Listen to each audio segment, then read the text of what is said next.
বোম্বাইয়েও বিয়া ওইটা পের তাহলে নতুন দেখলাম আমার ওই থেকে বাংলা থেকে এরকম পের আমি দেখি না এই পের তার নামটা কি গস্তার নামটা কি আমরা বাঙালি ও বিয়া এই গোস্তা গোস্তা তো আমার এখানে বহুত জায়গায় আছে গোবাং জায়গায় দিল না আর ওই বেঙ্গলি ওই বিয়ায় আছে এই গাছটা তো দেখলাম এখানে গাছটার নামটা কি না শুনবে আর আমি না বলে মা উদাহরণী বাঙালিয়া বিচিনিয়া বুঝবাই যে গাছটার নামটা আমরা গাছ গাছটা আমরা গাছ বেঙ্গলিয়া বুঝা আমরা গাছ গাছটাতে তোমরা এটা তো আমি জানি লেকিন গোস্তার নামটা কি সেটা আমি জানি বেম্বতে বিয়াই গোস্তার নামটাই তো আমি বলছি আমরাই তো গোস আরে তোমরা তো তোমরা বোমা তো নমনি বোমফাঙ্গিরা বলে মাত্র মারা না করে তুমি আর কি জ্বালা করতেছি গাছটার নামটাই তো আমরা গাছ কিছু নাগলে নেই আর ভুল করে দেয় না একে তাকে ঠিকানা কিন্তু বুঝি নাই না একে বিভিন্ন আর मोनसे समाव आं जोंनि लोगोफोरखौ एसे कलेजाव थानायाव आंहा एसे बे बङाइगाव साइडनि इसवारि चरन इसवारि बिथाङा BLC निफ्राय बिथांमोनजों जोंहा लोगो दंमोन आरो नियम मुसाहारि बिथांमोनबो दंमोन तो एसे सानजारि आरो एसे बोगोनारि बा बेंगलथिंनि राव रायलायनायाव एसे गोरोन्थि एबा बुजिनायाव एसे क्रिटिकेल जायो आरो सानसेखालि लायनो सासे फंबाया बै गोदोनि समनि खोथा खोमा ट्रेनफोरजों फैबाय दानि बायदि बाइक बा कार सानि बेबस्था गैयामोन बै फंबाय सासे आलासि जानो फैबाय आरो बिदाया बुंबाय ओंखाम संदोंलै फंबाय एसे बेरायना फैनोसै दे जोंनि दुब्लिथिंनो फोथारथिंनो थांनानै बेरायना फैनोसै दे आदा थांगोनलै नायना फैथारनोसै दिनैब्ला दुब्लियाव लानानै थांबाय दुब्लियाव थांबोलाथ' मोजाङै दुब्लिखौ हालेवनानै दोनदों दुब्लियाव मोसौबो दङ नांगोलबो दङ ओमफ्राय आदानि नांगोला सोरनिलै ओमफ्राय बे बिदाया बुंबाय बै बेंगलनिफ्राय फैनाय फंबायखौ बुंबाय नांगोलालाय सोरनिथो जानोलै आंनिनो नांगोल सोरबा मालायनि नांगोलफोरखौलाय गावनि दुब्लियाव दोनफैबाय नामा होननानै बुंदों आरो बे सानजायारि उदालगुरिनि बिदाया होमबानिया बुंदोंलै फंबाय बै फंबाया बुंलायबाय आदा नांगोलाथ' नोंथांनि बेखौ मिथिदों आं नाथाय नांगोला सोरनि जाम्बा माथो सोरनि होनलाबायखोलै जोंनिथिंनि भाषाथ' बियो बे नांगोलालाय सोरनिथो जानो आरो आंनिनो बियो आंनि दुब्लियावलाय आरो गुबुननि नांगोलखौ लाबोनानै आं हालेवगोन नामा बे फंबाया नङालै आदा नोंथांनियाथ' नांगोलाथ' नोंथांनि नाथाय आदानि नांगोला सोरनि देट मिन्स बे नांगोला लहाखौ सोरनि होननानै बुंदों बै फंबाया बिदाखौ बुंदों नोंथांनि नांगोला लहानिलै माथो मोजांथार बेखौ बुंनो नागिरदों आरो गोरोन्थि बुजिनायाव मोनदांलायनायाव बुजिलायनो हायैखौ जों बेखौनो बुंनो इच्छा खालामदों जेब्ला जोंनि कमिउनिकेशना जेब्ला जों सोरखौबा माबा मोनसे बिसयखौ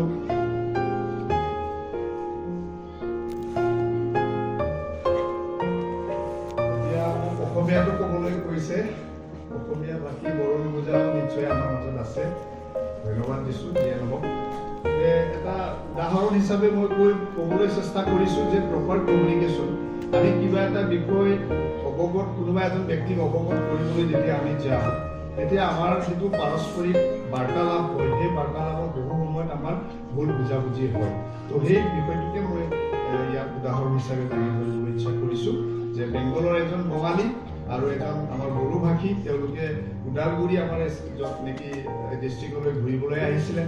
এজন বঙালীয়ে কৈছে মই আপোনাৰ ঘৰৰ চৌদিক চাবলৈ ইচ্ছা কৰিছোঁ মোক অলপ দেখাওক তেতিয়া তেখেতে গৈ চৌদিক দেখাওঁতে তাত এজোপা গছ দেখিলে যাক নেকি আমি ঠাইচৰি বুলি কওঁ অসমীয়া বড়ো ভাষাত অসমীয়াত কি কয় বড়োটো অলপ টেঙা ধৰণৰ গছ তো বঙালী মানুহজনে বেংগলৰ বঙালীটোৱে কৈছে এই গছটাৰ নামটা কি গছটাৰ নাম কি কৈছে এই গছটাৰ নামটা আমৰা গাছ তেতিয়া বেংগলৰ মানুহজনে ভাবিছে আমরা মানে মূল গছ আমার ঘররে গছ বুলি কৈছে বুলি ভাবিছে কিন্তু তেওঁ কৈছে ন তোমরাতো তোমরা লেকিন গাছটার নাম কি গছৰ নামটোহে মই জানো তেনেকৈ আকৌ নেক্সট যেটো এক্সাম্পল দিলোঁ যে নাঙলৰ উদাহৰণ নাঙলটো বেংগল চাইডত চেৰনি বুলি কয় তাৰমানে লোহাৰ নাঙল আৰু এনেকুৱাকৈ মই উদাহৰণ এটা আনি মই ইয়াকে ক'ব খুজিছোঁ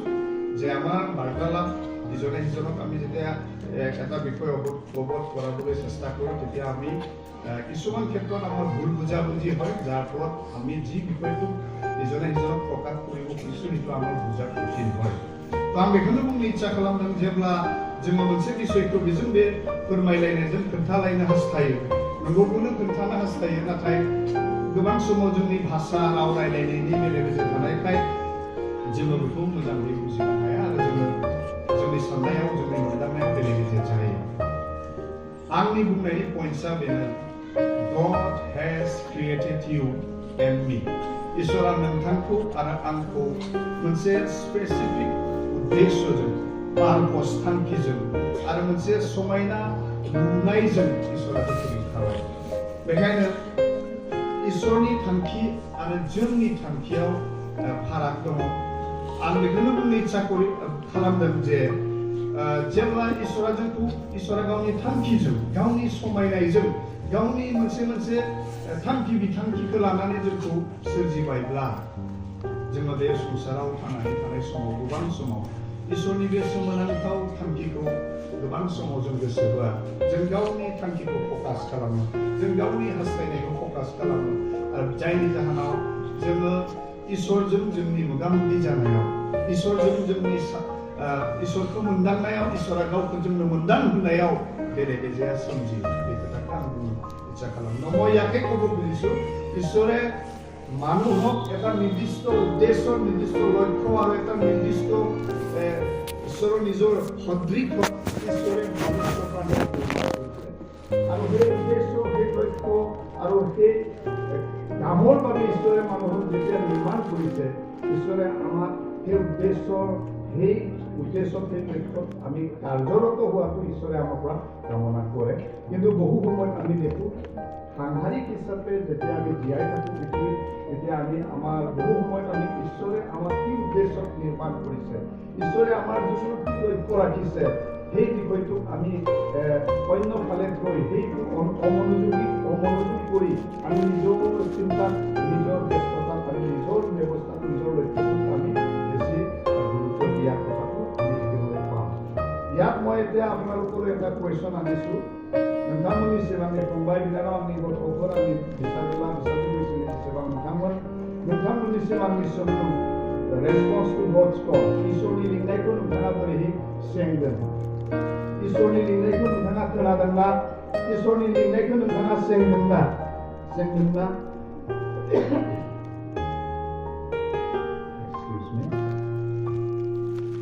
आं नोंथांमोननिसिम कुवेसन लाबोनो why does God call you a person in mankind इसोरा मानो सासे सुबुंखौ सासे मानसिखौ लिङो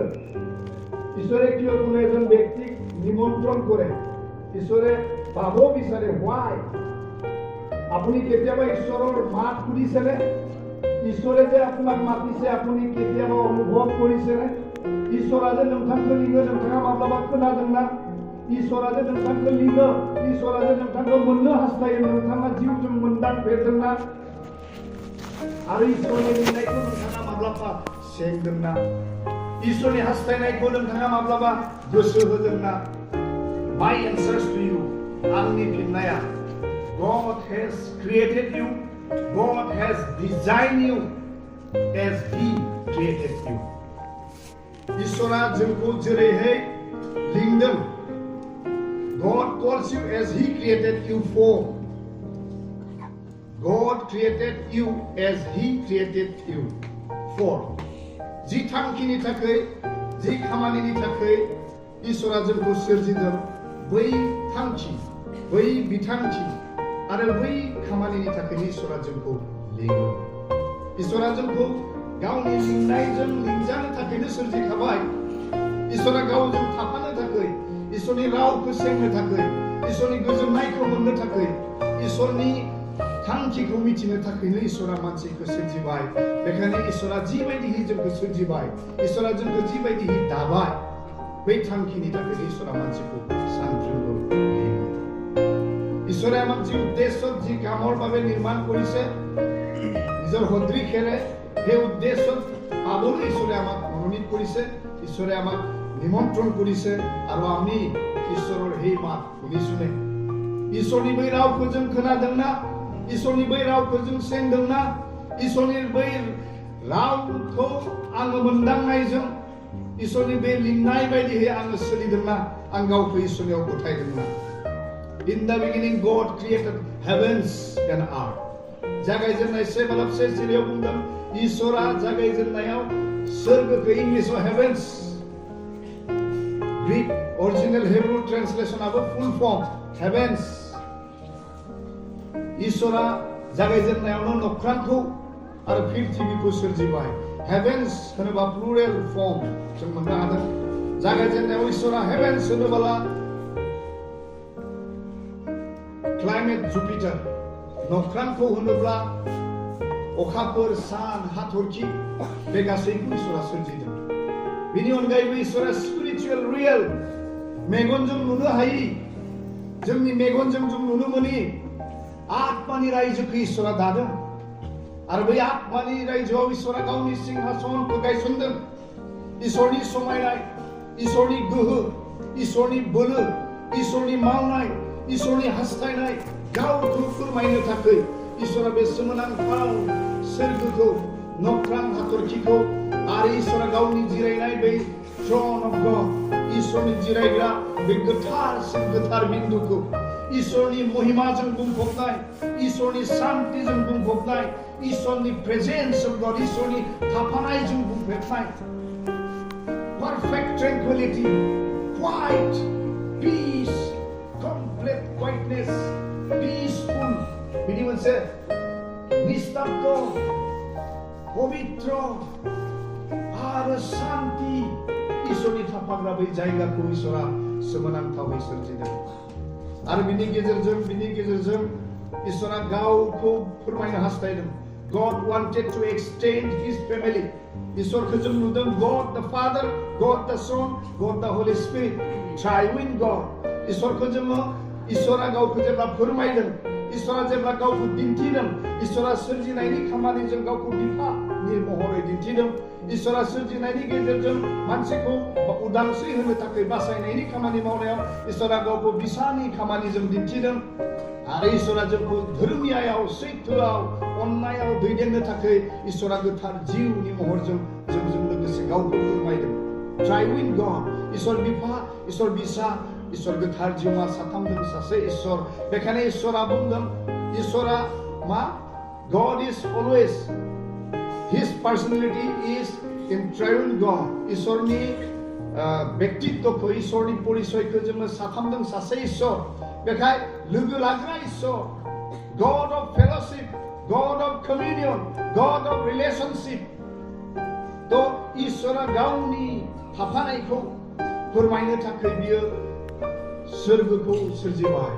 इसोरनि शान्ति इसोरनि समायनाय इसोरनि थाफानाय इसोरनि महिमा इसोरनि गोहो इसोरनि बोलोआ नुजादों बेयाव आरो बेखौ नुजाहोनो थाखाय इसोरा मा खालामदों जोङो जेब्ला बे बिखयखौ फरायनो थाङो नुजाहोजानायनि 4 बालाबनि 1निफ्राय 14 सिरि नुजाहोजानायनि 5 बालाब एसायानि 2 बालाबनि 1निफ्राय 2 सिरि इजिकिएल नाबिनि 1 बालाबनि 1निफ्राय 28 सिरिखौ जेब्ला जों फरायगोन the throne of God details description of the throne of God इसोरनि सिंहासननि बिषयखौ बेयाव मोजाङै फोरमायनायखौ जों नुनो हादों आरो इसोरनि सिंहासना बोरै बे बाथ्राखौ जोङो बे नुजाहोजानाय 4 बालाबाव नुजाहोजानाय 5 बालाबाव जिसयानि 2 बालाब इजिकिएलनि 1 बालाबखौ जों फरायब्ला नुगोन इसोरनि बे सोमोनांथाव महिमाजों बुंफबनाय शान्तिजों बुंफबनाय बे जायगायाव जोङो नुदों सेरुबफोरखौ नुदों सेरुब जायफ्रानोखि सिगांथिबो उनथिबो गासैथिबो मेगन दङ मासे सेरुबा नुनायाव हिंह बायदि 2 नम्बर सेरुबा नुनायाव बियो बलद मोसौ बायदि बिनि मोखाङा 3 नम्बरा मानसि बायदि 4 नम्बरा खुरि दाउ बायदि इगल्स बायदि तो बे साब्रै सेरुबफोरा 6था गां दङ मोननै गांजों मेगन होथेयो मोननै गांजों बिसोरो इसोरनि बाख्नायनाय मेथाइ खनो मोननै गांजों बिसोर गावनि आथिंफोरखौ होथेयो खोबथेयो आरो इसोरनि गोहोनि खाथियाव इसोरनि गोथारनिफ्राय गोथारसिन बेन्दोनि खाथियाव इसोरनि खाथिसिनाव थानानै बिथांमोना इसोरखौ बाख्नायो, इसोरखौ सिबियो, इसोरखौ हामबाय होननानै बुङो। Hallelujah hallelujah hallelujah. स्तुति प्रशंसा हमादार इसोरखौ सानफ्रोमबो बिराद एन्डलेस 24 आवर नन स्टप बिथांमोना इसोरखौ सिबियो। बिनि उनाव जों नुनो हादों आर्केन्जेलफोरखौ इसोरा सोरजिदों इसोरनि समायनायखौ फोरमायनो थाखाय, इसोरनि गोहोखौ फोरमायनो थाखाय, इसोरनि गोथारथिखौ, इसोरनि गोजोननायखौ, इसोरनि थानायखौ फोरमायनो थाखाय आर्केन्जेल सोर लुसिफार, आर्केन्जेल माइकेल, आर्केन्जेल गाब्रिएल। आर्केन्जेल लुसिफार इसोरनि सोमोनांथाव इसोरनि बे सिंहासननि खाथियाव इसोरखौ दामनाय देनाय देंखोजों वर्शिप खालामो, मेथाइनि देंखोजों, दामनायनि बिनानि सिफुंनि देंखोजों, रिदमजों, भकेलजों इसोरखौ बाख्नायनो थाखाय गेदेर आर्फफोरनि हान्जाखौ लुसिफारा बे हान्जाखौ दैदेनोमोन। गोदै देंखो जों बेकग्राउन्डखौ स्टाडि खालामब्ला नुगोन लुसिफारनि गोदोनायावनो भकेलावनो सिफुंनि देंखो दङमोन, लुसिफारनि गोदोनायावनो गोदै बे बिनानि देंखो दङमोन, बिनि गोदोनायावनो रिदम दङमोन, मिउजिकेल रिदम्स। आरो इसोरखौ बाख्नायनाय सिबिनायाव रोजा रोजा आर्केन्जेलफोरा लुसिफारजों लोगोसे थानानै इसोरनि खाथियाव थानानै इसोरखौ बाख्नायोमोन। लुसिफारा सोमोनांथाव बयनिसाय साबसिन, बयनिसाय हामसिन, बयनिसाय साबसिन देरसिन बिबानखौ मोननायजों इसोरनि खाथियाव थानानै, इसोरनि नोजोराव थानानै इसोरखौ बाख्नायनो बे गेदेर आर्केन्जेलफोरखौ लिड खालामो। माइकेल दा आर्केन्जेल दावहा नांग्रा इसोरनि आर्फफोरखौ बियो हान्जाफोरखौ बियो दैदेनोमोन। मेसेन्जार दा गाब्रिएल सेवा खालामग्रा, मदद खालामग्रा, बाथ्राफोरखौ फोरमायग्रा गेदेर आर्फनि हान्जाखौ आर्केन्जेल गाब्रिएला दैदेनोमोन। आं मानो बेखौ बुंनो इच्छा खालामदों, लुसिफारनि खोथाखौ आं मानो मेनसन खालामदों, इजिकिएल 28:15-18 इजिकिएलनि 28 बालाब 15निफ्राय 18, जेसायानि 4 बालाबनि 14 बालाबनि 9निफ्राय 20 सिरि जों फरायब्ला नुगोन जे इसोरा मर्निं स्टार, प्रभातीय तरा, गासै आर्फफोरनि गेजेराव समायनासिन, गासै आर्फफोरनि गेजेराव टेलेन्टसिन, गासै आर्फफोरनि गेजेराव इसोरनि खाथिसिनथाराव थाफानो मोननाय खाबु ordain him। इसोरा बेखौ अभिषेक खालामदों। बिनि महिमाया इसोर बायदि सना बायदि बिनि मोदोमा स्पिरिचुअल रेन, बियो आत्मिक रायजोनि खोथाखौ बुंदों आङो। बिनि महिमाया, बिनि नुनाया, बिनि गुना, इसोरा बेखौ समायना, गोमोनांथाव आरो गासैबो गोहो बोलोखौ होनायजों इसोरखौ बाख्नायनो थाखाय इसोरा लुसिफारखौ बिबान होदोंमोन। जागायजेननाय 1 बालाब 13 सिरिखौ जों नायब्ला नुगोन इसोरा जेब्ला गावनि सोरजिखौ नायदों बे बुहुमाव, अब्ला इसोरा एभ्रिथिं इज पारफेक्ट, एभ्रिथिं इज बिउटिफुल, एभ्रिथिं इज गुड। इसोरा बुंदों गासैबो सोमोनांथाव, गासैबो समायना, गासैबो हामजाथाव, गासैबो आंनि हास्थायनाय बायदि जाबाय। लुसिफारखौ इसोरा गावनि हास्थायनाय बायदि, गावनि हामजानाय बायदि, गावनि थांखि बायदि, गावनि समायनाय बायदि गोजौसिन इसोरनि हाजोआव इसोरखौ बाख्नायनो थाखाय गेदेर मोनसे गुन, गेदेर मोनसे बिबानखौ होनानै मोनसे बे पाप मावै समसिमहालागै, पापआ जागायजेनि समसिमहालागै लुसिफारा इसोरखौ सिबिदोंमोन। आरो जेब्ला लुसिफारा सिबिदों अब्ला देंखोजों लोगोसे मिउजिकेल रिदम्स, दामनाय देंखो, गिटारनि देंखो, बिनानि देंखो बा सिफुंनि देंखो, ड्रामनि रिदमनि देंखो, बे गासैखौ लानानै इसोरनि रायजोआव अर्थात इसोरनि सिंहासनाव इसोरखौ हर सान सिबिनानै बाख्नायो। नाथाय दुखुनि बाथ्रा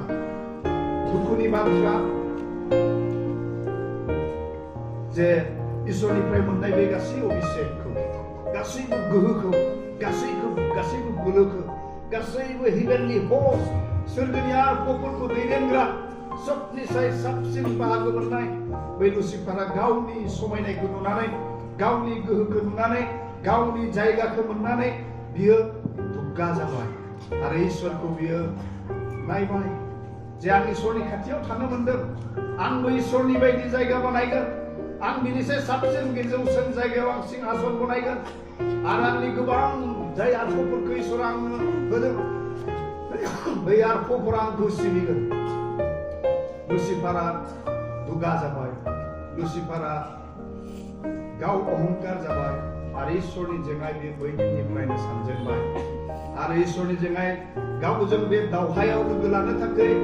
बिनि जेसेबां कयार टीमाव थाग्रा कयार लिडार्स कयार टीमाव थाग्रा मेथाइ खनग्राफोर इसोरखौ सिबिग्रा बाख्नायग्रा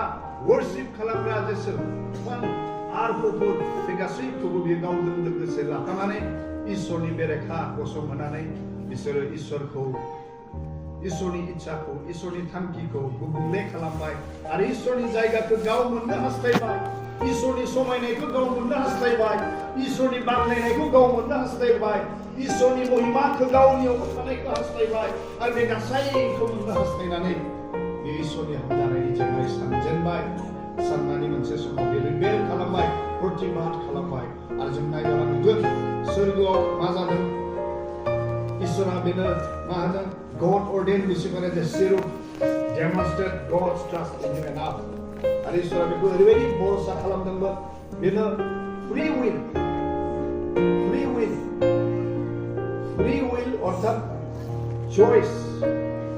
मोजांखौ साननानै मोजांखौ हास्थायनो इसोरनि नुनायाव इसोरनि हामजानायाव साबसिनखौ हास्थायनो साबसिनखौ मन'नित खालामनो साबसिनखौ बासिनो थाखाय इसोरा लुसिफारनोबो आर्फफोरनोबो फ्रि उइलखौ होदों फरेभार इटारनिटि अराय समनि थाखाय बिसोरनो होदों नाथाय दुखुनि बाथ्रा बे फ्रि उइलखौ लानानै लुसिफारा जों बयबो मिथिगौ थिफुदला जाबाय दुग्गा जाबाय बेयो गावखौनो गाव बे बावबाय आरो गावखौ बे इसोरनि जायगायाव मोननो हास्थायबाय दा आंनि बुंनो नागिरनाया बे जोङो नुजा होजानायनि 4 बाला 5 बाला जिसया बेफोरखौ जों जेब्ला फरायगोन जों नुगोन जे लुसिफारा इसोरनि हामजानायनि जेंनाय जेब्ला गरबि जाबाय सोरगोआव दावहा जादों सोरगोआव दावहा जानायनि थाखाय लुसिफारखौ बिनि महिमानिफ्राय बिनि गोहोनिफ्राय बिनि बोलोनिफ्राय बिनि समायनायनिफ्राय बेखौ होखारनानै बोख्लायनानै बेखौ बुहुमाव गारख्लायहरनाय जादों माइकेल एन्जेला दावहा नांदों बेजों लोगोसे गोबां आर्फफोरखौ सोरगोनिफ्राय बे बुहुमाव गारख्लायहरनाय जादों आं बेखौनो बुंनो इच्छा खालामदों लुसिफारा पाप मावनायनि थाखायनो गोबां लक्ष लक्ष आर्फफोरा बेजों लोगोसे गोलैफाबाय एभारलास्टिं पानिशमेन्ट जोबनो गैयै साजाय बिसोरनियाव गोसो फाफिननायनि सम गैला बिसोरनियाव गोसोखांफिननायनि खाबु गैला उनदाहा खालामनायनि खाबु गैला इसोरनियाव जोंखौ निमाहा होदोले होननायनिबो खाबु गैला जोबनो गैयै गोथै जोबनो गैयै साजायनि थाखाय बिसोरखौ गारख्लायना हरनाय जाबाय दा आंनि पइन्टआ बे इसोरा लुसिफारखौ बिनि हान्जाखौ दावहा नांनानै सोरगोनिफ्राय बे बुहुमाव गारख्लायहरनायनिफ्रायनो बै समनिफ्राय दिनैसिम आरो व्हाइट थ्रन जाजमेन्ट जानाय समसिम सोरगोआव दिनै हालेलुया स्तुति प्रशंसा आफा नोंनि हामबाय बुंनाय जाथों आफा नोङो बाख्नायनाय सिबिनायखौ मोननायनि जग्य नोंनो सासे जायनाखि गासैबो नोंनि फोरबो जिसु ख्रिस्टखौ बे मेन्दानि जुगेदि दाबाय आरो जोंखौ पापनिफ्राय सख'बाय होननानै मेथाइ खनो नाथाय देंखोनि रोजाबनाय गैला स्क्रिप्चार रेफारेन्सखौ जों नायब्ला नुगोन जोङो जिसया भावबादिया जेब्ला दर्पण नुदों आरो नुजा होजानायाव जितु दर्पण नुदों अब्ला सेरुबफोरा साब्रै सेरुबफोरा सुक्तिजों बिद्धफोरा सनानि किरिति गाननानै सी अफ ग्लास अर्थात सिसा बायदि आयना बायदि लैथोनि सोरगिदिं सुक्तिस्ता आहनाव सुक्तिजों बिद्ध गोथार गागिफ्रा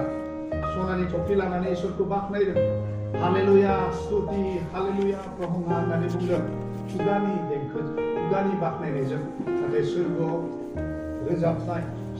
रिदम मिउजिक बै समनिफ्राय गैया जेब्लासिम इसोरा मानसिखौ सोरजियाखै बै समसिम सोरगोआव बे देंखोनि रोजाबनाया जोब्बाय बेखायनो लुसिफारा इसोरखौ चेलेन्ज होदों आं मानो बेखौ बुंदों नोंथांमोना हमनो हागोन लुसिफारा इसोरखौ चेलेन्ज होदों बिफा इसोरखौ चेलेन्ज होदों आङो हे इसोरखौ बुंदों नोंनि जेंनाय आङो नोंनि सिबिग्रा गासै आखुफोरखौ नोंनि जेंनाय आं फसंबाय जेसेबां आखुफोरखौ मेथाइ खननो थाखाय देंखो रोजाबनो थाखाय नोंखौ सिबिनो थाखाय नोङो सोरजिबाय बे गासै आखुफोरखौ आंजों लाबोजोब्बाय सोरगोआव आरो नोंनि बाख्नायनाय मेथाइ सलायला सोरगोआव नोंखौ सिबिग्रा बाख्नायग्रा रावबो गैला सोरगोआव देंखोनि दामनाय खोनानाय मोनला लुसिफारा आफा इसोरखौ चेलेन्ज आरो आफा इसोरा लुसिफारखौ बुंदों नाय आं नों जि जायगायाव थागोन नों जि जायगायाव खामिगोन बै जायगानिफ्रायनो आंनि सिबिग्राफोरखौ बोखांगोन बै जायगानिफ्रायनो आंखौ बाख्नायग्रा देंखोजों रोजाबग्रा मेथाइ रोजाबग्रा आं आंनि महरजों जागायजेननाय 22 बुंदों let us create mankind in our own image and our own likeness इसोरा जागायजेननाय 22 बेयाव बुंदों फै जों मानसि बानायनि माबायदि बानायनि गावनि महरजों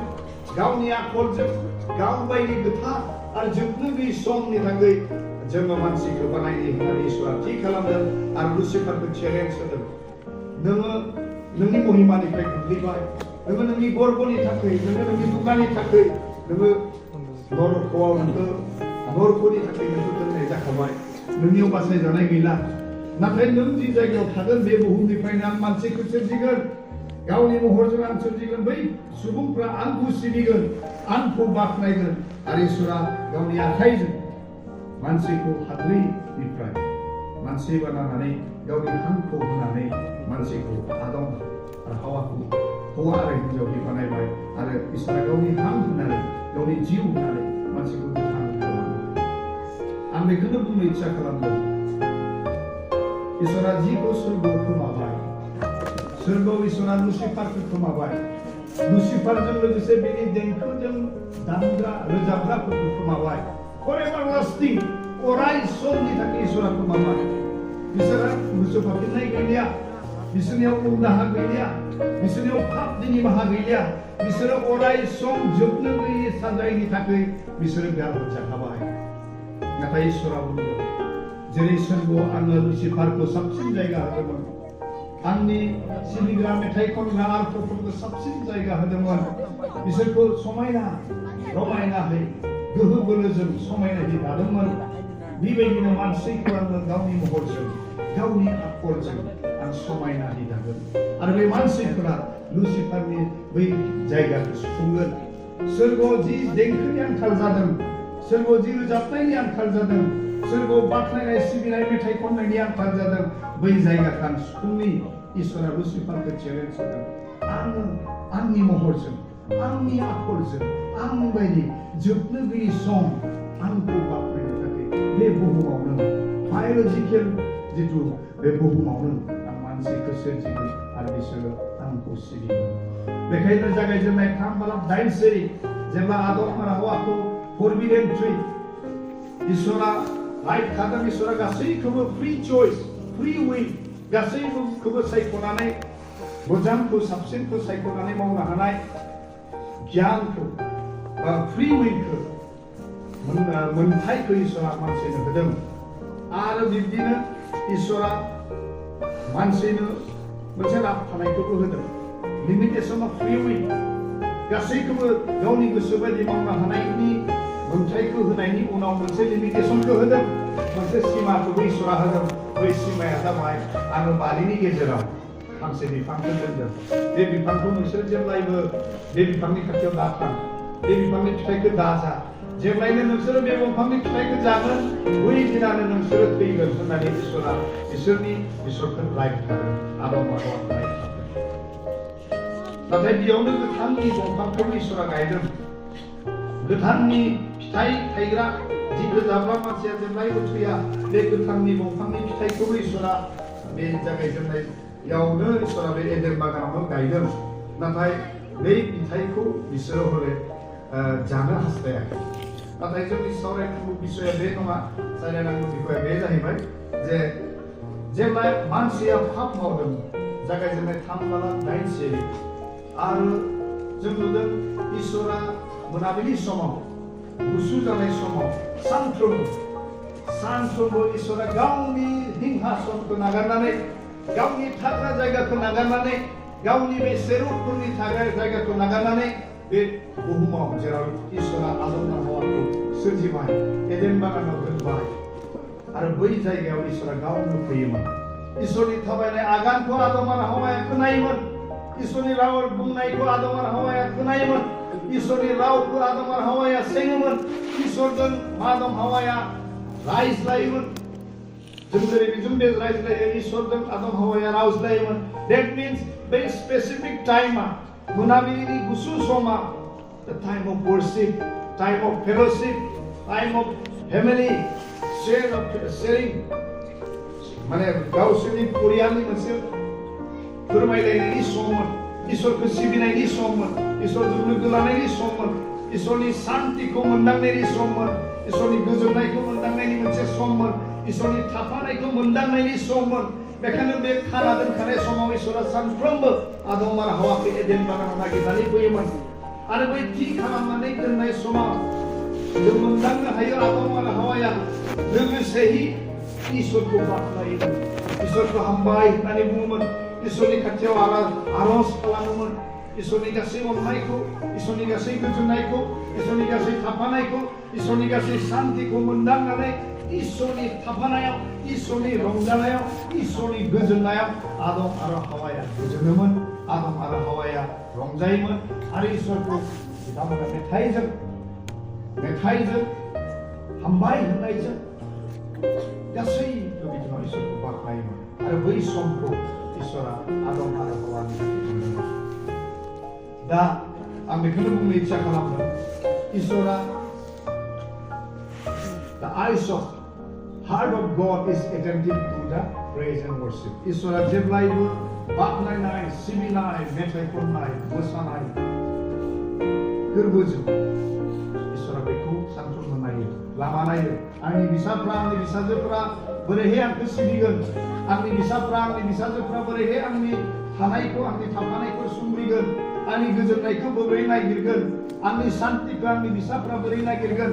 आंनि बोर होनायखौ आंनि फिसाफ्रा बोरैहाय नाजावगोन एज ए होल गासै सुबुं माहारिनि थाखाय बे इसोरनि थांखि इसोरा गावनि थाफानायखौ इसोरा गावनि गोजोननायखौ इसोरा गावनि आशीर्वादखौ इसोरा गावनि रंजानायखौ मानसिनो होनो हास्थायो बेखायनो इसोरा आदम आरो हवाखौ बुंदों आदम नों बहा दङ फार्स्ट टाइम इन द स्क्रिपचार बाइबेलाव सेथि खेब इसोरा आदमखौ मुं खारिनानै लिरदों जेब्ला आदम आरो हवाया इसोरनि थोननायनि राबथानायनि जेंनाय खामानि मावदों बिथांमोना इसोरनि राबथानायनि जेंनाय सानदों आरो पाप मावदों दंफांनि फिथाइखौ जादों अब्ला इसोरा बिथांमोनखौ गाव बुंनानै बुंदों आदम नों बहा दङ आदम नों बहा दङ आदम नों बहा दङ मानोना इसोरा omniscient इसोरा मिथिगौ जे सुथुर सैताना दङ लुसिफारा चेलेन्ज होदों जाय सुबुंखौ जाय मानसिखौ नोङो गावनि महरजों दादों गावनि आखरजों दादों गावनि थांखि समायनायनि थाखाय दादों बै आदम आरो हवाखौ आं नोंनिफ्राय एनस्लट होगोन बिसोर जेब्लायबो नोंखौ सिबिनाय नङा बिसोर जेब्लायबो नोंखौ बाख्नायनाय नङा बिसोर जेब्लायबो नोंखौ देंखोजों रोजाबनाय नङा आं चेलेन्ज होदों होननानै लुसिफारा आंखौ इसोरखौ चेलेन्ज होदों आरो बे चेलेन्जखौ जाफुंहोनो थाखायनो इसोरनो होनाय बे चेलेन्जखौ जाफुंहोनो थाखायनो आदम आरो हवाखौ सानफ्रोमबो खाबु नागिरदों सुथुर सैताना लुसिफारा जाय गावनि समायनायखौ खोमाबाय जाय गावनि बाख्नायनाय सिबिनाय मेथाइखौ खोमाबाय जाय इसोरनि जायगाखौ खोमाबाय जायनाखि गाज्रिखौ लाबाय इसोरनि जेंनाय सानबाय आरो जोबनो गैयै साजायनि पात्र जाबाय बै लुसिफारा गावनि हान्जाफोरखौ लानानै गावनि इसोरा गावनि महरजों गावनि आखरजों गावबायदि समायना दानाय आदम आरो हवाखौ बोरैहाय फुस्लायनो हागोन बोरैहाय बिसोरखौ मा होनना बुंगोन सिबिनाय समनिफ्राय इसोरखौ सिबिनाय समनिफ्राय इसोरखौ सिबिनाय जायगानिफ्राय एनस्लट होनो हागोन बिनिनो खाबुखौ सानफ्रोमबो लुसिफारा नागिरो दिनै इसोरनि लिंजानाय फोरबो जिसु ख्रिस्टनि अननायजों जोंनि अनजानाय जोंनि फंबाय बिनानाव जोंनि गथ' गथायफोर जोंनि आइ आफा बिदा फंबायमोन इसोरा जोंखौ सायख'बाय इसोरनि अननायखौ मोनदांहोनो थाखाय इसोरनि गोजोननायखौ मोनदांहोनो थाखाय इसोरखौ बाख्नायनो थाखाय नाथाय सैताना जोंखौ सानफ्रोमबो खाबु नागिरो बोरैहाय बे सिबिनाय समनिफ्राय आंनि बे जोहोलावखौ बे सेंग्राखौ बे जोहोलावजोखौ एंस्लबनांगोन बोरैहाय आं बे सुबुंखौ बे सासे व्यक्तिखौ इसोरखौ सिबिनायनिफ्राय इसोरनि थाखाय सम होनायनिफ्राय इसोरखौ बाख्नायनायनिफ्राय इसोरनियाव रंजानायनिफ्राय बै समनिफ्राय आलादा रक एन्ड रल डिस्को क्लाब ड्राग्स जौ सिगारेट गांजा भां all kinds of addiction जायनिखि जोंखौ इसोरनिफ्राय बेरेखा लामाथिं लाङो रावबो जोहोलावजोआ गावनि जिउखौ आद्रि जानायखौ हास्थाया जों साफ्रोमहाबो थांखि थायो आं जुदि सासे उन्दै गथ'खौ सोंगोन अबाबो नोंहा फिउचार प्लाना मा what is your aim in life नोंहा जिउआव मा थांखि दङ बे उन्दै गथ'आ बुंगोन आङो डक्टर जागोन आं इन्जिनियार जागोन सोरबा बुंगोन आं नार्स जागोन सोरबा बुंगोन आं ससियेल वेलफेयार खामानि मावग्रा जागोन सोरबाया बुंगोन आं इसोरखौ सिबिग्रा जागोन उन्दै गथ'आ समनि फाखनजों जेब्ला बे गथ'आ देरो सेंग्रा जोहोलाव जायो दा जेरै जोंनि जोहोलावजोफोरा गावनि लाइफ केरियारखौ बानायो कलेजाव फरायो डिग्री फरायो पोस्ट ग्रेजुएट फरायो गावनि केरियार गावनि स्टेटासखौ बानायनो नाजायो बै समाव जुदि आं बिथांमोनखौ सोङोब्ला बै एखे गथ'आनो जायनाखि आं डक्टर जागोन इन्जिनियार जागोन होननानै उन्दै समाव बुङो बे एखे गथ'आनो सेंग्रा जानानै बुंगोन आङो दा बोरैहाय जब मोनो बेखौ आंहा थांखिया आं बोरैहाय जब मोनगोन आं बोरैहाय गावनि बिमा बिफाखौ मदद खालामनो हागोन आरो जब मोनखांब्ला आं बोरैहाय सासे इसोरनि हामजानाय बायदि सासे आइजोखौ आङो हाबा खालामगोन संसार जागोन गथ' गथाय खांगोन बेखौ बे जोहोलावजोफ्रा बे बिनि थांखि जाना थायो बिनि उनाव जुदि आं अल्ड एज पार्सन जायनाखि रिटायार जाबाय साख्रि मावोमोन रिटायार जाबाय व्यवसाय मावोमोन हाल्ला 60-70 इयार जाबाय बै सुबुंखौ जुदि आं सोङोब्ला ओ आदै ओ आमाय बा ओ आयं बा जिखुनु सोङो नोंथांनि जिउनि थांखियालाय मा अब्ला बिथाङा बुंगोन आंहालाय माथो थांखि थाबावनो आंथ' 65-70 इयार जाबाय आंहालाय माथो आं गथ' गथाय बिया जाहोबाय फिसाजोखौबो बिया होबाय फिसाज्लाखौबो बिया होबाय मावनो गोनां बिबानखौ मावजोब्बाय आंहालाय आरो माथो थांबावनो आङो जेदिन थायो थासिगोन आरो इसोरनि अननायखौ नागिरनानै बेबायदि होननानै बै बैसो जानाय सुबुङा बुङो थ' जोंनि पार्पस अफ लाइफ जों जुदि मा मावगोन जोंहा मा थांखि दङ होनना सोङोब्ला बियो it depend upon our needs जोंनि गोनांथिखौ लानानै ससियेल इनभाइरनमेन्ट समाजनि आबहावाखौ लानानै बै जायगानि सिचुएसनखौ लानानै आबहावाखौ लानानै आंखालखौ लानानै समाजखौ लानानै जों गावनि केरियारखौ बानायनो नागिरो आरो जों बेखौ जागोन होननानै गोबां थांखिफोरखौ लायो बे जोंनि थांखि पार्सनेल पार्पस जोंनि पार्सनेल थांखि बिथांखि आरो बियो गोबाव समनि थाखाय नङा बेयो अराय समनि थाखाय नङा समजों लोगोसे जोंनि थांखि बिथांखिया सोलायलाङो आरो जों गुबुन थांखि बिथांखिखौ जों लायो बेयो बे संसाराव थांना थासान्दियाव बे जोंनि आखु बे मानसिनि आखु जोंनि गोनांथिखौ लानानै जोंनि नांगौखौ लानानै आरो जोंनि समाज खान्थिखौ लानानै जोंनि थांना थानायनि आबहावाखौ लानानै जोंहा जोंनि लाइफआव जों पार्पस लायो नाथाय इसोरा जोंखौ लानानै एभारलास्टिं पार्पस इसोरा जोंखौ लानानै जोबनो गैयै थांखि दङ इसोरा जों साफ्रोम जोहोलावजोफोरखौ लानानै जोबनो गैयै समायना इसोरनि थांखि दङ जोंनि जोहोलावजोफोरा फरायनांगौ देरहानांगौ इस्टाब्लिश जानांगौ न'खर खुंनांगौ समाजखौ फोसाबनांगौ इसोरखौ सिबिनायाव जों गासै समाव बाहागो लानांगौ नाथाय जों मालाबा मा जायो जों गावनि केरियारखौ बानायनो थांनायावनो जोङो गावनि लाइफ स्टेटासखौ बानायनो थांनायावनो जोङो ओरैबायदि बांसिन एटेन्टिभ जायो जोङो बांसिन फरायनायाव गोसो होयो जोङो बांसिन गावनि खामानियाव फोकास होयो जों बांसिन जोंनि सेल्फ रिलायन्स जानो हानाय गावनि आथिङाव गसंनानै सोलिनो हानाय जोंनि गावनि जिथु पारफरमेन्सखौ लानानै जों बांसिन समाव बिजि थायो आरो गोबां समाव जों इसोरनि थाखाय होनांगौ समखौ बावो बांसिन गियानि बांसिन बुद्धियाव बांसिन आप टु डेट जानायजोंबो जों गोबां समाव इसोरनो होनो नांगौ इसोरा जोंनि थाखाय थि खालामना दोननाय जेरै आदम आरो हावाखौ थि खालामना दोनदोंमोन मोनाबिलिनि समाव गुसु समाव इसोरनि थाफानायाव इसोरनि गोजोननायाव इसोरनि रंजानायाव इसोरनि शान्तियाव बै समखौ इसोरा जों साफ्रोमनिफ्राय हास्थायो जोंनि जोहोलावजोआ आं एमएससी फरायदों आं मोनसे मोजां केरियारखौ मोनबाय आं साख्रि मावबाय आं दरमाहा मोनदों आंनि लाइफ केरियारा सोलायदों आं गारि लादों आं न' लुदों आङो दानि आप टु डेट मडार्न टेक्न'लजिजों आङो गोरोबनानै सोलिनो हास्थायदों बे गासैखौ खालामनो थांनायाव आं मालाबा जुदि इसोरखौ सिबिनो बावदोंबा आं मालाबा जुदि इसोरनि बाथ्राखौ गोसो होआखैबा आं मालाबा जुदि इसोरनि थाखाय आंनि बे गिफ्ट अफ लाइफ इसोरा आंनो होनाय बे जिउनि बाथ्रानि थाखाय इसोरखौ हामबाय होनो रोङाखैबा इसोरखौ सिबिनो रोङाखैबा इसोरनो बाख्नायनो रोङाखैबा देंखोजों इसोरखौ बाख्नायनो सिबिनो मेथाइ खननायजों इसोरखौ बाख्नायनो रोङाखैबा आरो इसोरनि हास्थायनाय बायदि आं इसोरनि थांखिखौ मिथियाखैब्ला आंनि देरहानाया आंनि जौगानाया आंनि एचिभमेन्टआ आंनि मोनहैनाया फर टाइमनि टेम्परारि टाइमनि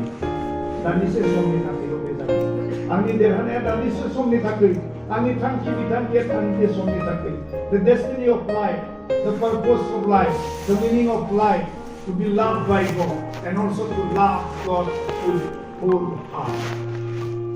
मोनसे शब्दआव बुंनो थाङोब्ला the destiny of life जिउनि ओंथिया जिउनि थांखिया मोनसे बाथ्रायावनो to be loved by God इसोरनि अननायनि पात्र जानो इसोरनि अननायाव थानो मोननो इसोरनि रंजानायाव थानो मोननो इसोरनि गोजोननायाव थानो मोननो इसोरनि थाफानायाव थानो मोननायानो जोंनि थाखाय इसोरनि सबसे देरसिन इसोरनि हास्थायनाय कलसियान 1:15 निफ्राय 20 नायब्ला नुगोन कलसियानिफ्राय लिरनाय जेब्ला 15निफ्राय 20 नायब्ला नुगोन प्रभु जिसु ख्रीष्टआ इसोरनि बिसा बियो जोंखौ बासायनो थाखाय जागायजेननायनि सिगाङावनो सोरजिनायनि सिगाङावनो बियो दंखायो आरो in him for him and by him we are created human being is created in Christ by Christ and for Christ बिनि रिफ्लेक्सनखौ आं बुंनो इच्छा खालामदों प्रभु जिसु ख्रीष्टनियावनो प्रभु जिसु ख्रीष्टजोंनो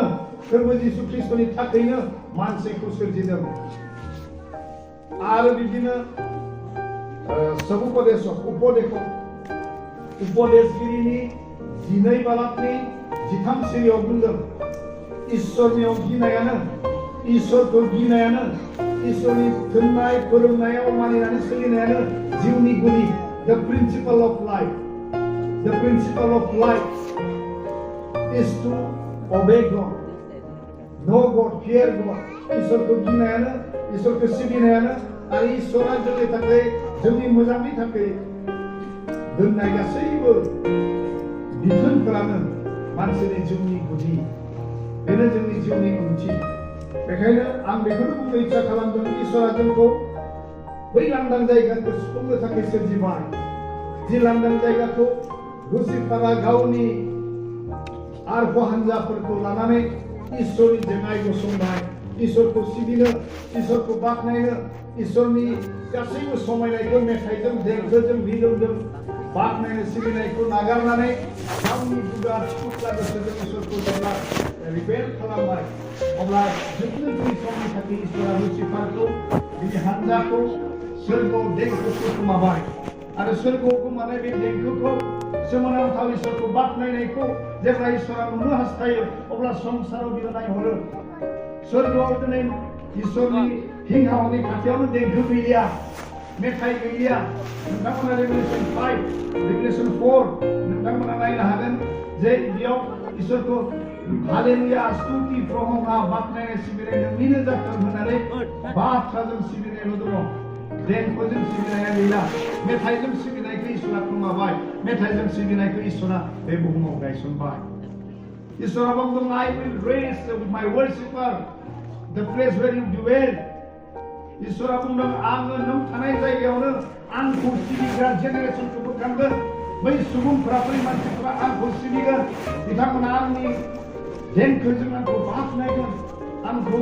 सिबिगोन आंनि मुङै मेथाइ खनगोन आंनि मुङै रंजागोन आंजों बिसोरो थाफागोन आंनि गोजोननायखौ मोनगोन, आंनि शान्तिखौ मोनगोन, आंनि थाफानायखौ मोनगोन आरो आंनि आशीर्बादखौ बिथांमोना मोनगोन। इसोरा चेलेन्ज खालामदों। बेखायनो इसोरा बुंदों, सोरगोआव आं लुसिफारखौ खोमाबाय, लुसिफारनि हान्जाखौ खोमाबाय, जोबनो गैयै समनि थाखाय सोरखौ खोमाबाय। नाथाय बे संसाराव मानसिखौ, मानसिनि फोलेरखौ आं गावनि महरजों, गावनि आखरजों, गावनि खामानिनि थाखाय सोरजिबायब्ला आं बिसोरखौ जेब्लायबो खोमाया। बिसोरखौ अराय समनि थाखाय आं जेब्लायबो खोमाला। आं बिसोरखौ आङो गोमायोब्लाबो बिसोरखौ फिन आंनियाव लाबोफिननो थाखाय आं alternative plan, plan of redemption, plan of grace, plan of gods लाभ। इसोरा बुंदों, आङो आंनि अननायजों आङो दया खालामगोन आरो दया खालामनानै बिसोरखौ बिसोरनि पापनिफ्राय निमाहा मोननो थाखाय आङो बिकल्प बेबस्था, गुबुन मोनसे बेबस्थाखौ लागोन। आरो बे बुंदों, आं आदम आरो हावानि फिरिखौ जोबनो गैयै समनि थाखाय आं जेब्लायबो खोमाला। आं बिसोरखौ खोमायोब्लाबो आं बिसोरखौ मोनफाफिनगोन, बिसोरखौ लाबोफिनगोन, बिसोरखौ निमाहा होगोन, बिसोरनि पापफोरखौ आं नागारगोन, बिसोरखौ आं सुस्रांफिनगोन, बिसोरखौ आं पुनर आंनि खाथियाव लाबोगोन, बिसोरखौ आरोबाव आं आंजों थाफा होगोन, बिसोरखौ आरोबाव आंनि गोजोननायखौ होगोन, बिसोरखौ आं आरोबाव आंनि थाफानायखौ मोनदांहोगोन, आंनि जिउखौ आं बिसोरनियाव होगोन। अब्ला बिसोरो आंनियाव रंजागोन, अब्ला बिसोरो आंनियाव गोजोनगोन, अब्ला बिसोरो आंखौ नागिरगोन, जोबनो गैयै समनि थाखाय आंखौ नागिरगोन। जेरेमिया 29:11 बुंदों, I have specific plan for you. इसोरा बुंदों, आंहा नोंखौ लानानै थांखि दङ, जोबनो गैयै थांखि दङ। नोंसोरखौ जोबनाय समाव गोग्लैहोनो थाखाय नङा, देरहाहोनो थाखाय आं नोंसोरखौ थांखि लादों। उपदेशगिरिनि 3:23 बुंदों, गासैबो खामानिया, गासैबो जाथायानो समजों लोगोसे जायो। आरो इसोरनि बाथ्राया बुंदों, I have made everything beautiful in His time. God has made everything beautiful in His time. इसोरा गासैखौबो गावनि थि खालामनाय सम बायदि समायना खालामदों। बेजों लोगोसे आरो मोनसे खोथा बुंदों जोबनायाव, उपदेशगिरि 3:11 जोबनायथिं बुंदों, आङो बिसोरनि जिउआव, बिसोरनि गोरबोआव, मानसिनि गोरबोआव जोबनो गैयै गोथांखौ आं दोनखाबाय। जोबनो गैयै गोथांखौबो इसोरा जोंनि थाखाय दोनखाबाय। मानोना इसोरा जोंखौ खोमानो हास्थाया, मानोना इसोरा जोंखौ गावनिफ्राय गोजान जानायखौ हास्थाया, मानसिया गोमालांनायखौ हास्थायाखै, मानसिया पापनि बे अभिशापजों फैनायखौ हास्थायाखै, नाथाय गोसो फाफिननायजों, उनदाहा खालामनायजों, इसोरनि अननायखौ मोनदांनायजों, इसोरनि लिंनायखौ सोंनायजों इसोरा बुंदों, आदम नों बहा दं? जों मोनदांनो हायो इसोरा गाबदों। जेब्ला आदम आरो हावाया राइट थानाय बिफांनि बिथाइखौ जादों, इसोरा दुखु खालामदों, इसोरा दाहा खालामदों। हाय आंनि फिसाफ्रा, आदम आरो हावाफ्रा आंनि बोसोनखौ फेलें खालामबाय, बिसोरो आंनि गोजोननायनिफ्राय गोजान जाबाय, बिसोर आंनि थाफानायनिफ्राय गोजान जाबाय, बिसोर आंनि रंजानायनिफ्राय गोजान जाबाय, बिसोर आंनि बोरनिफ्राय गोजान जाबाय, आरो बिसोरो थैनायनि पात्र जाबाय, बिसोरो अभिशापनि पात्र जाबाय, बिसोरो दुखुनि पात्र जाबाय, बिसोरो सैनांनायनि पात्र जाबाय, जोबनो गैयै साजायनि पात्र जाबाय। इसोरा गाबदों, इसोरा दुखुजों गाबदों आरो बुंदों, आदम नों बहा दङ? आदम, where are you? I'm looking for you, I'm waiting for you. इसोरा बुंदों, आं नोंखौ हास्थायदों आदम। आदम नों बहा दङ? आं नोंखौ लामा नायनानै दङ, आं नोंखौ हास्थायनानै दङ। आदम नों फै, आंनि थाफानायाव फै, आंनि शान्तियाव फै, आंनि जिउनि सुखुनायखौ लाफै, आंजों फैदो, आंखौ सिबिदो, आंजों थादो, जोबनो गैयै बाहागोनि बै बाहागोखौ लादो। दिनैबो जोंखौ इसोरनि जिउआ साफा आदम साफा हावा हिसाबै इसोरा जोंखौ नायदों। मानो इसोरा गावनि महरजों, गावनि आखलजों, गावनि बे थांखिजों, बिथांखिजों, गावनि खामानि थाखाय जों साफ्रोमखौबो लिंदों। नों बहा दं? सेथि पितर 5:9-10 नेरबाय थानाय हिंहबायदि, नेरबाय थानाय हिंहबायदि सोरखौ आङो जानो हागोन,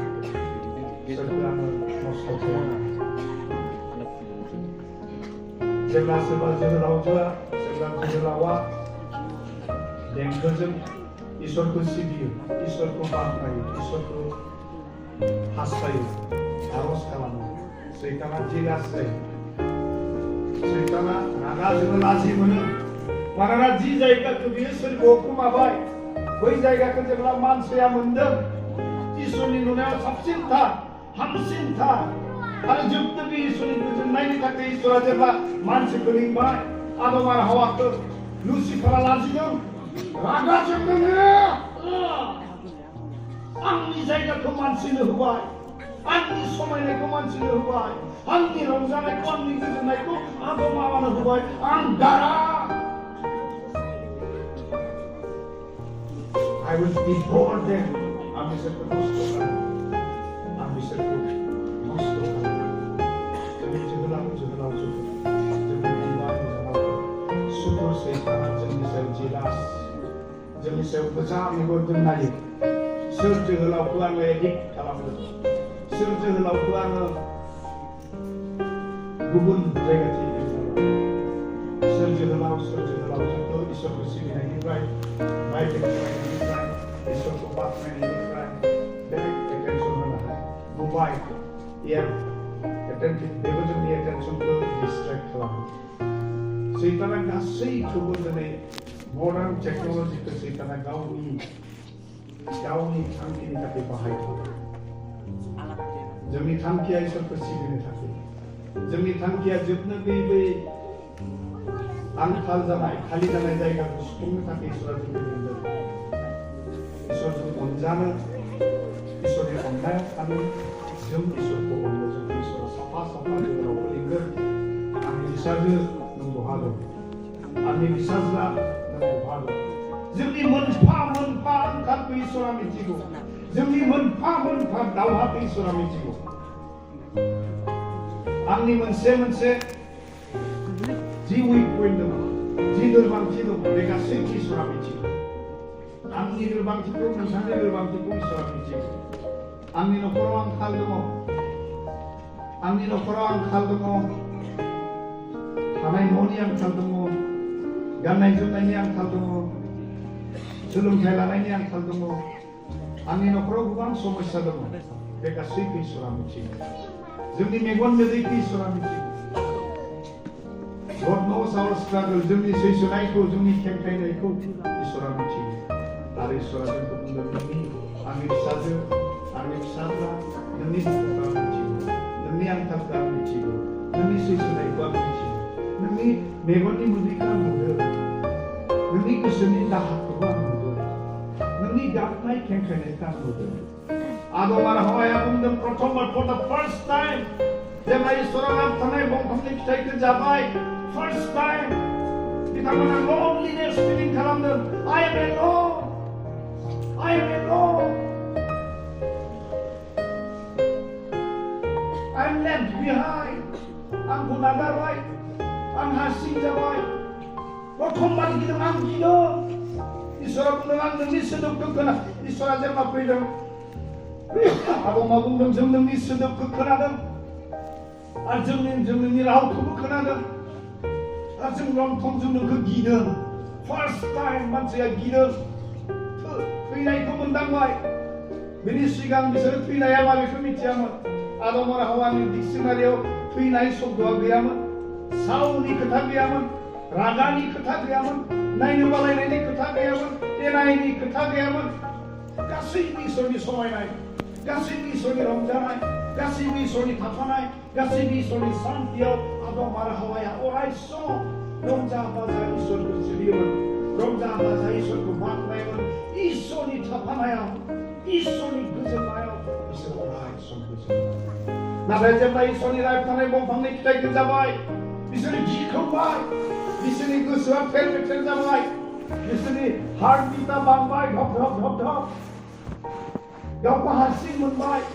गावखौ आन्दायनाय मोनबाय, गावखौनो खोमसि दरसि मोनबाय, महरा सुग्लुबायबाय, खानाव बिलुं जाबायबाय, जिउआव साव फैबाय, थैनांगौ फैबाय, सैसोनांगौ फैबाय, बेराम फैबाय, आंखाल फैबाय, नायनो बालायनाय फैबाय, बेजों बे नाजावलायनो हायि फैबाय, सार्थपर जेलासि फैबाय आरो संसारा गुबुंले दिनै जोंनियाव दावहा दङ दिनै जोंनियाव दावहा दङ थैनोसै समाव सासे मानसिया थैनोसै सम धनी मानसि करोड़पति बेहा गेदेर बिल्डिं दङ बेहा मार्सिडिज कार दङ बेनियाव करोड़ थाखा बेंक बेलेन्स दङ गोबां सम्पति दङ गोबां सोलोंथाइ लाबाय मडार्न टेक्नोलॉजी एभ्रि गासैबो नांगौखौ बे मोनदों गथ' गथाय दङ बिहामजो दङ गासैबो दङ आग्लाय सिग्लाय गासैबो दङ नाथाय बेहा शान्ति गैया गिनाय दङ बे गासैखौ आङो सानसे खोमागोन आंहा गासैबो दङ सानसे आं बेखौ खोमागोन सानसे आं आनज्रायलांगोन सानसे आं थैलांगोन बे गासै थाखा फैसाया बहा थागोन गिनाय जोबनाय सम फैबाय जोबनायसै बिसनायाव गोलैना दङ जोबनाय सम फैबाय बिसनायाव गोलैना दङ खेंखायगोन गिदों बे मानसिया बुंदों आइ एम एलोन आं हारसिं मोनदों फिसाजोफ्रा फैदों फिसाज्लाफ्रा फैदों बाबा मानो दुखु खालामदों मानो सिन्था खालामदों जेबो जाया जों नोंजोंनो दङ बाबानो दै लों बाबानो मा जानो दै दौबाय बायदों खर' दै होबाय बायदों आदर लाबाय बायदों बिफाया बेसे गिबाय बायदों आइ एम एलोन आंहा गिनाय फैदों आंहा थांनांसिगौ बिसाज्लाया बुंदों बाबा नों गिनाङा आं नोंजों लोगोसे दङ बांख्र बायदों फिसाज्लाया बुंदों बाबा गिनो नाङा आं नोंजोंनो दङ नों माखौ गिदों गोबा बायदों बांख्र बायदों बिफाया बुंदों आइ एम एलोन आं हारसिं आं लन्थं फैदों आं लन्थंनिनो थांनोसै आंहा जेबो गैया Alexander the Great 3 strange with the bedtime Alexander 32 years old more than hundreds kingdom देरहादों Macedonia Medes Greece नि सासे दावहा नांग्रा जोबथारु 32 बोसोर बैसो 12 बोसोर दावहा नांदों इन्डियायाव फैदों 12 बोसोर दावहा नांनानै more than 100 रायजोखौ देरहादों सना रुपा गहना हिरा थाखा फैसा धन सम्पति गरायाव बान्दि बै रायजोआव थांदों बेखौ एकदम दावहा नांना गेजेरथिं गासैखौबो थफ्लाजोबनानै गरायाव बान्दि ट्रेजार बेसांजे crore राराब एन आराब सना मुकुटा हिरा रुपा गहना everything से आधा संसारखौ जिखिदों 12 बोसोर दावहा नांनायनि उनाव 32 बोसोराव जेब्ला बिसोरो बाबिलननि नाबुकेदनेजारनि पेलेसाव जेब्ला दंमोन बे बुंदों आंनि आइखौ आं गोबां जाबाय 12 बोसोर बाहेरायाव आइखौ खबर हरबाय बे समावथ' दानि बायदि मडार्न टेक्नोलॉजी गैयामोन बे बिमाया लोगो मोननो हास्थायदों गावनि फिसाज्लाखौ आलेकजेन्डारा सानबाय आंनि बिमाखौ एसे गोमादों आंनि बिमाखौ लोगो हमहैगोन गोसोआव हास्थायदों जोङो नायदों हिस्ट्रियाव बियो मेलेरिया टाइफयड आरो निउर'लजिकेल माबा मोनसे प्रब्लेमाव बियो सैसोदों जानो हागौ तलवारनि आघात जानायाव गारनि जिलिकनि हाबनायजों बिनि देहायाव एसे पयजनबो हाबदों आरो जों मिथिदों मेलेरिया टाइफयडनि थाखाय इन्स्टेन्ट टाइम बिनि डाइजेस्टिभ सिस्टेमाबो फेलियर जानायाव बियो गोब्राब लोमजाबाय आरो बियो बाबिलननि नाबुकेदनेजारनि पेलेसाव जेब्ला दंमोन देरहानानै अब्ला बियो मिथिबाय आं आरो बारा दिन थांनाय नंला आथिङाव बोलो गैला आखायाव बोलो गैला गोजानजों दावबायदोंबाबो गाला बेयाव मेडिसिन गैया गोबां बिदि जेनेरेलफोरा बुंदों my lord we are available for you जों नोंनि थाखाय दङ नोंथांखौ जों हेवा खालामगोन नोंथांखौ खालामगोन नोंथाङा जेबो जाया नोंथाङा न'सिम सहैगोन मेडेसआव ग्रीसआव सहैगोन गावनि बिमाखौ लोगो मोननो हागोन नोंथाङा संसारखौ देरहानाय मानसि बि Alexander no I will not consider me to meet my mother आं आंनि बिमाखौ लोगो मोननायसिम सम आङो सम गैला बेखायनो आं थैसिगोन 32 बोसोर बैसोआव नाजानायजों दावहा नाङै देरहादों आरब सम्पति बुथुमदों जों बुंगोन हि इज माने एकदम देरहादों बियो आं सफैला आं थैसिगोन बे मिथिखाबाय अब्लाबो नोंथांमोना आंनि मोनथाम खौरांखौ एक नम्बर प्रथम खौरांनो आं जेब्ला थैगोन आंनि मांखरखौ जेराव होगोन बे मांखराव मन'मेन्ट बानायनाङा आंनि नामै मांखर बानायनाङा बेयाव जेबो टेब्लेटजों जेबो लिरनाङा 2 नम्बराव बुंदों जे आं जेब्ला थैगोन आंनि गोथै सहखौ बेस्ट अफ द बेस्ट फिजिशियान साबसिननिसो साबसिन डक्टरफोरासो आंनि गोथै सहनि कपिखौ हमनानै लाङो 2 नम्बर सह 3 नम्बराव बुंदों आंनि जेसेबां धन सम्पति थाखा फैसा हिरा मुकुट एक्सेप्टार अजस्र आंनि मांखर जेराव आंनि गोथै सहखौ फबनो लांगोन बे मांखर सहैनाय लामासिम सना हिरा मुकुटा थाखा फैसा रां रुफाखौ बजबना होगोन गराइनिफ्राय थफ्लानिफ्राय दिहुननानै एकदम गारस्राजोबनानै बिनि लामाखौ सना मुकुटा हिराजोंनो साजायनो गोथै सहखौ लांनाय 4 नम्बराव जेब्ला आं फैगोन आंनि गोथै सहआ हरसे कफिनाव थाथों नाथाय आंनि आखाइ थांनायखौ कफिननि बाहेराव ओरैनो लांनानै नोंसोर मावदों जेनेरेला बुङो why my lord why मानो जों मावगोन फोरबो जों नोंनि गासै आर'जखौनो मावगोन नाथाय मानो आलेक्जेन्डारा बुंबाय आङो गोबां दावहा नांबाय गोबां नाजाबाय गोबां जुजिबाय गोबां धन सम्पति आङो आरजिबाय बुहुमनि आधा हादोर अर्थात 100निबो बारा हादोरफोर देरहाबाय आं राजा गेदेर मुंदांखा वीर जोहोलाव नाथाय जेब्ला थैनाया सफैगोन best of the best physician of the world best of the best medicine of the world cannot cure cannot face before that Alexander गेटआ बुंदों साबसिननि साबसिन डक्टराबो साबसिननि साबसिन मुलियाबो जेब्ला मानसिनि जिबनाव थैनाया सफैयो फाहामनो हाया सोखानो हाया 2 नम्बराव बुंदों why सना बानायसां आरजिबाय मानो कबरनि लामायाव गारलाबायनो आलेक्जेन्डारा बुंबाय आं गोबां आरजिबाय बे दानिसो समाव गोबां धन सम्पति थाखा फैसा बोलो गोहो गासैबो आरजिबाय नाथाय बेफोरखौ दिनै गावजों लोगोसे कफिनाव मांखराव लांनो हायाखैना गारस्रानानै 4 नम्बराव बुंदों why empty hand आखाया मानो आङो गोबांखौ आरजिबाय गोबांखौ मावबाय थैनाय समाव आं लन्थंनि फैदोंमोन लन्थंनिसो आं फैदोंमोन आं दिनै लन्थंनिनो आखाइ गोजा संसारनि थांखि जोंनि थांखि जोंनि बिथांखि जोंनि हास्थायनाया बेबायदि आरो बेखायनो आदमा हौवा बुंदों I am lonely आं हारसिं जाबाय आं गिख्रंबाय आंनियाव साव फैबाय आंनियाव थैनाय फैबाय आंनियाव सौथुनाया फैबाय गासैखौबो नाथाय इसोरा बुङो न' आदम नों पाप मावबाय नों आंनिफ्राय गोजान जाबाय नों सावनि पापखौ जाबाय नों थैनांगौ जाबाय नाथाय आं नोंखौ सुखागोन जागायजेननाय 3:15 सिरियावनो बुंदों आङो आइजोनि जुलिनिफ्राय सासे उत्पन्न खालामगोन बे आइजोनि जुलिया नोंनि खर'खौ बुख्रेबगोन अर्थात नोंनि रायजोखौ बिनस्त खालामगोन आरो इसोरनि रायजोखौ गायसनगोन आरो इसोरा बुंखानाय बायदि the covenant of grace दयानि जिथु बिधि बे बिधिखौ मावफुंनो थाखाय इसोरा सिगाङावनो थि खालामबाय मानोना बे मिथिखागौ सोरगोआवनो पाप जाबाय इसोरनि सुथुर इसोरनि महरजों दाजानाय मानसिनि सुथुरा बे संसाराव दङ आरो बे संसाराव थासान्दियाव लुसिफारा चेलेन्ज होखादों रावबो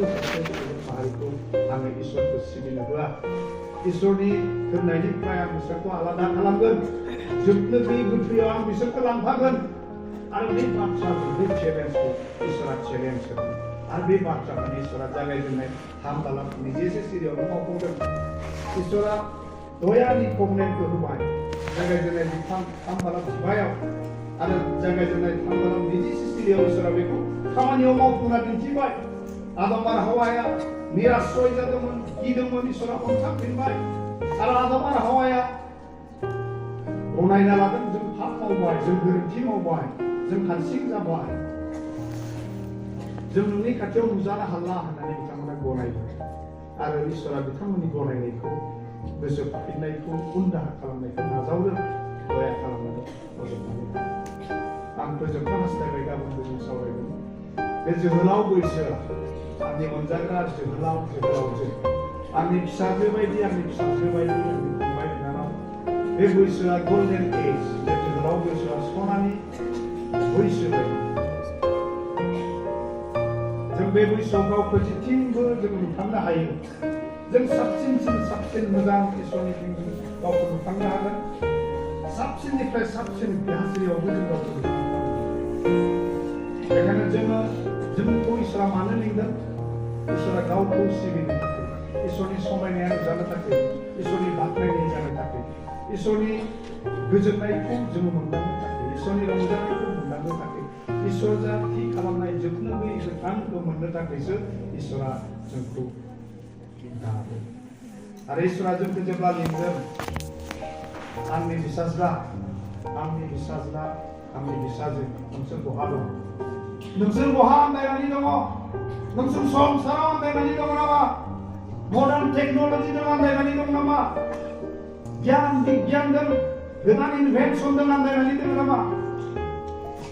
चार्लेस डार्विन गोबां फैबाय फिलसफिस्ट साइन्टिस्ट आरो बियो बुंबा इभलिउसन थियरिखौ दिहुनबाय एसेबां गियान मोनबाय एसेबां बुद्धि मोनबाय इसोरखौ मिथिनाय मानसि जानानैबो बियो इभलिउसन थियरिखौसो फोरोंबाय बोरै मानसिया सिम्पान्जिसोमोन बिनिफ्रायसो मानसि जाबाय बे आरो बे नख्रां हाथरखिया बे बुहुमा बोरै एक्सिडेन्टलिसो जाबाय डिफरेन्ट माने मिनारेल्स different mineralsफोरा एक्सिडेन्टलि बाय चान्स बिदिनो बे मोगा-मोगि जालायनानै बे संसारा नखाया सोरजिदोंमोन आरो बे थियरिखौ इभलिउसन थियरिखौ चार्लेस डार्विनआ दिहुनबाय नाथाय थैनायनि सिगां जों बेकग्राउन्डखौ स्टाडि खालामनांगौ चार्लेस डार्विनआ थैनायनि सिगां रियेलिटिखौ मोनदांदों इसोर दङ बेखौ मोनदांदों उनदाहा खालामदों बियो गोसो बायदिमोन नाथाय बे थियरिया दिनै मडार्न साइन्स एन्ड टेक्न'लजिनि मुगायावबो गोबां मानसिया बिथांमोननि लजिकखौ स्टेन्ड खालामनो हास्थायो नाथाय आं बेखौनो खावलायनो नोंथां गाबोनबो सावरायगोन ख्रिस्ट'नियाव लिंजानाय जोंनि जोहोलावजोफोर जोंखौ इसोरा लुसिफारनि बे लांदां जायगाखौ सुफुंनो थाखाय लिंबाय जोबथारनाय इसोरखौ गोथां इसोरखौ जोबथारनाय सम देंखोजों बाख्नायनायजों सिबिनो आरज खालामनो बिनियाव थानो बेखौ मोनदांनो थाखायसो इसोरा जोंखौ लिंदों जोंनि गासैबो नाजानाया इसोरखौ नागारनानै जोंनि गासैबो नाजावनाया best of the best our achievement जोंनि